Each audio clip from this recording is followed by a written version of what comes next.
Straight up.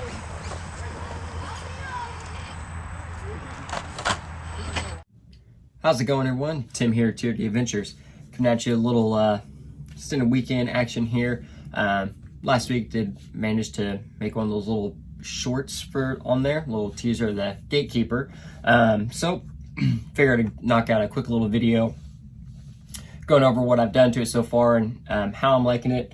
Overall, it's pretty good. I know we normally focus generally on, G-speed builds and, building rigs at a pure performance, but as well, I do like having some other rigs in selection, something that I could just throw the batteries in and go, and just nice to have something that doesn't conquer everything. So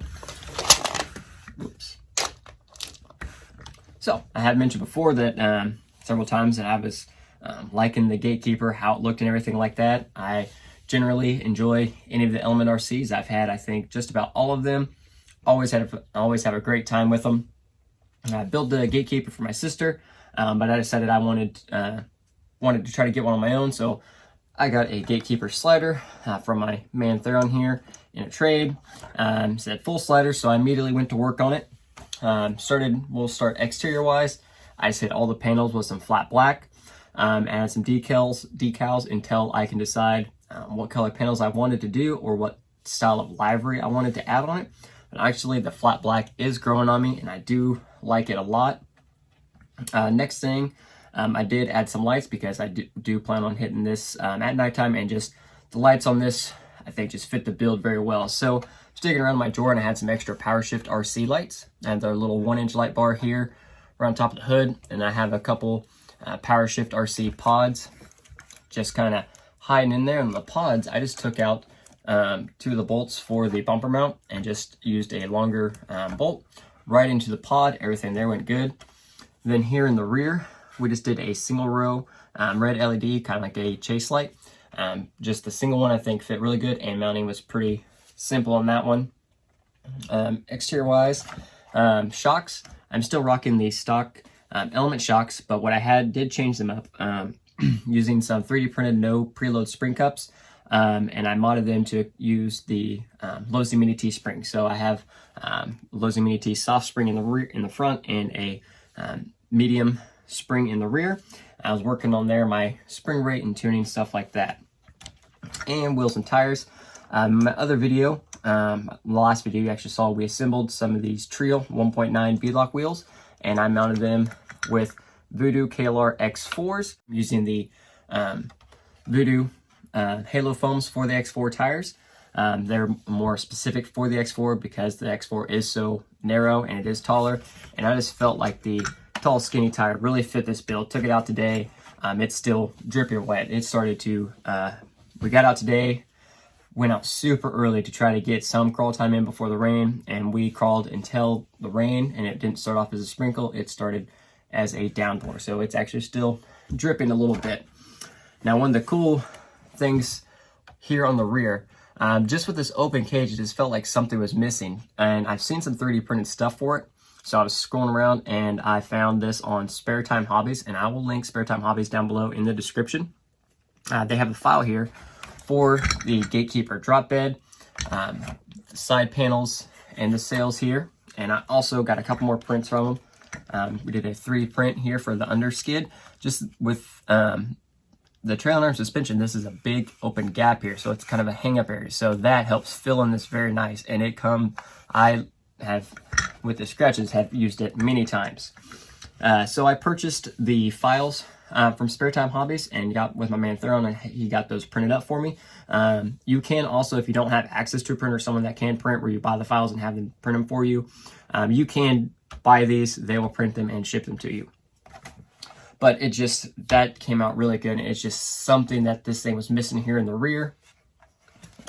Need to find probably a better location, but I do have a nice little scale plate there from RC Plate Shop.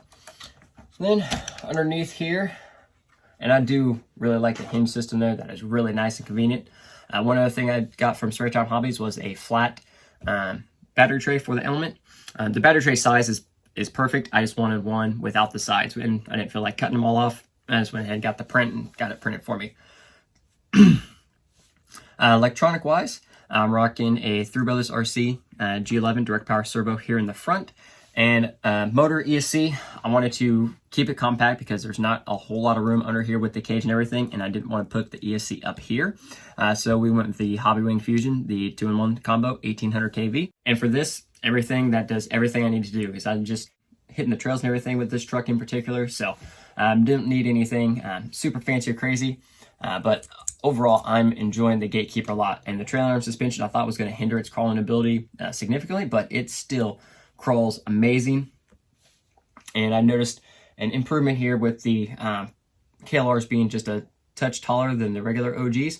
It gave me just a little much clearance there, and definitely improvement there. I'm digging the X4s. Like I said, it's been a while since I've ran X4s, and this truck with the cage, it is a heavier rig, so it's also going to help break these tires in a little bit faster, because the X4 is it's a touchy tire. It takes a bit to get broke in and everything like that. And generally, the other X4s I've had before, I've always just usually picked my heaviest truck. Usually it was one of the Vanquish VS410s, just because they're just heavy, and I would run them on there for about a month on the weekends, just to let the weight of the heavy truck help break the tire in, and then I would swap them to a lighter truck. Overall, I'm very happy with the Gatekeeper. I said nothing too crazy, simple, just gives me another truck to take out on the trails, especially more so any type of inclement weather and extreme mud. It just gives me something to play with without some of my comp trucks, my G-Speeds. All the receivers are waterproof, but everything's exposed. Nothing's really covered up a whole lot. I have a lot of open gears and stuff like that. So it just gives me something else. So I like having some of the VS410, stuff like that. Something that I can still just go out and run on the weekends any given time. If it's a water day or a mud day, I still have something I can go just send it straight through and not have to worry about it. Short, simple video here. That's pretty much going to wrap this one up. We are working on the Bronco. I've done quite a bit of stuff to it already. I'm finishing up a couple more things next week. So I'll probably do a video when it's more done. And then we're going to do one or two videos this weekend. It means that I have a little extra time. We have several parts on the way. Hopefully be here next week, so we'll get some more videos of those going as well. In the meantime, hope you enjoyed the video. If you did, hit that like button down below. Subscribe to the channel if you haven't already. I will link everything in the description down below. Any comments, suggestions, anything, put them down below. I'll do my best to get you answered. In the meantime, everyone have a great one and crawl on.